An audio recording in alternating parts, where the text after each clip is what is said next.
지난 주말 민주당의 장외 집회와 일부 야당 의원들의 광일이 있었습니다. 민주당의 오염수 선동이 우리 수산물 불매 운동이 될 뿐이며 국제적으로도 큰 망신을 초래하고 있다는 사실을 수차례 이야기했음에도 이를 인정하지 않는 고집스러운 모습이 안타깝기 그지없습니다. 독일의 한 경제지는 오염 처리수가 과학적으로 문제가 없음에도 많은 한국인이 공포에 떨고 있고 야당인 민주당은 이를 이용하고 있다고 보도하기도 했습니다.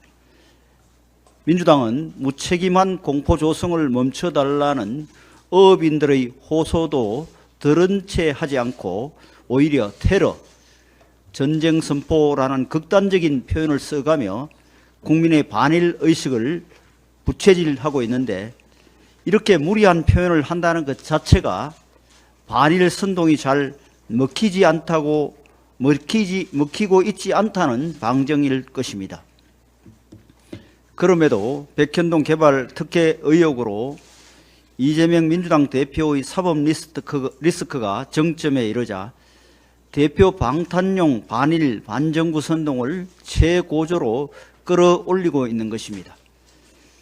범죄 의혹에 빠진 당대표 한 명을 지키고자 국론을 분열시키고 나라를 혼란에 빠뜨리는 일도 서슴지 않으니 정말 개탄스러운 일이 아닐 수 없습니다.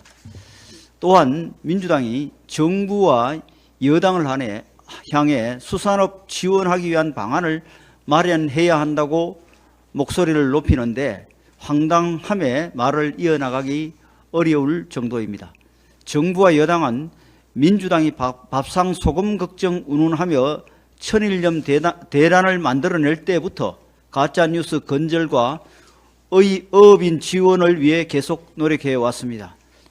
모든 홍보수단을 통해 우리 수산물의 안전성을 강조했고, 지금 이 순간에도 우리 수산물 소비 촉진을 위한 캠페인을 이어가고 있습니다.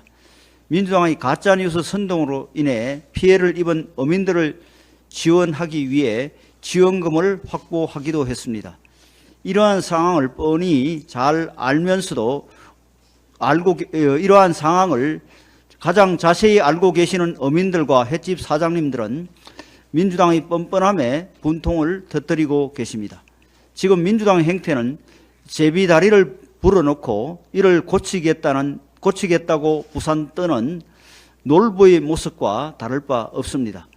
민주당이 보좌진과 당원, 노조와 시민단체를 총동원하여 주말마다 장외 집회를 이어나가는 이유는 이명박 정부를 출범 초기부터 흔들어 놓았던 광우병 사태의 추억을 잊지 못해서일 겁니다.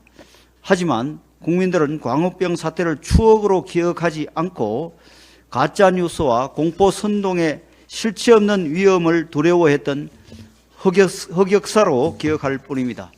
그래서 지금 우리 국민들은 과거처럼 편향된 방송에 휘둘리는 대신에 스스로 과학적 정보를 검색하고 상황을 분석해 객관적인 판단을 내리고 계십니다.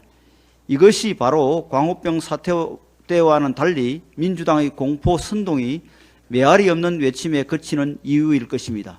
이제 민주당도 시대가 변했음을 인정하고 낡은 선동 공식을 버릴 때가 됐습니다. 특히 미국산 쇠고기, 성주 참외에 이어 우리 바다의 수산물까지 국민의 먹거리를 두고 혐오감을 조성하는 질 낮은 선동만큼은 더 이상 용납되어서는 안 될 것입니다.